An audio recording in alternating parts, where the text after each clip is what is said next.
আপনার আমি এই যে এখন যুক্তরাজ্যে আছি।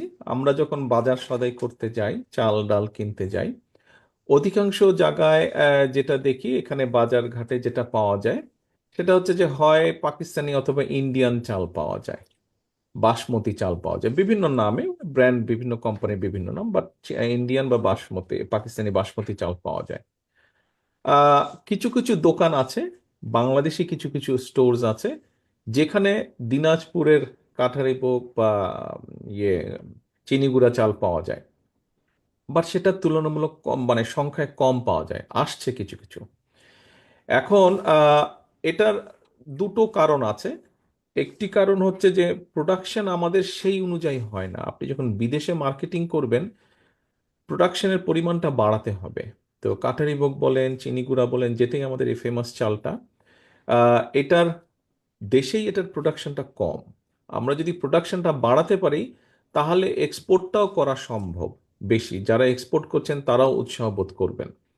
তবে খুব সম্ভবত আমি যতটুকু জানি, দিনাজপুরের সেই আলো বাতাস এবং মাটি, এটার কারণে ওই চালটা যেভাবে হয় অন্য জায়গায় ওই চালটা আবার সেভাবে হবে না, ওই ধানটা আবার সেভাবে ওখানে হবে না অন্য জায়গায়, আপনি যদি অন্য জেলায় নিয়ে যান।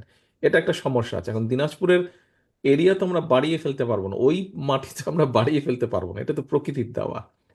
তো এখন চেষ্টা করে আমাদেরকে দেখতে হবে আমরা প্রোডাকশনটা কিভাবে আরো একটু বাড়াতে পারি।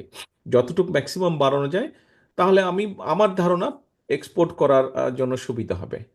তবে এই ক্ষেত্রে ধরেন আমাদের যারা এক্সপোর্ট করছে, আমাদের দেশীয় প্রোডাক্ট যারা এক্সপোর্ট করছে, যেমন এই চালটা যারা এক্সপোর্ট করছে, তাদেরকে আমাদের সরকারের পক্ষ থেকে বা রাষ্ট্রের পক্ষ থেকে কিছু সহযোগিতা হয়তো দিতে হতে পারে। বাকি কাজটা তারাই করবেন, যারা এক্সপোর্টার বা যারা জিনিসটাকে নিয়ে বিশ্ব দরবারে হাজির হচ্ছে তারাই করবে, কিন্তু তাদেরকে কিছু সহযোগিতা দিতে হবে।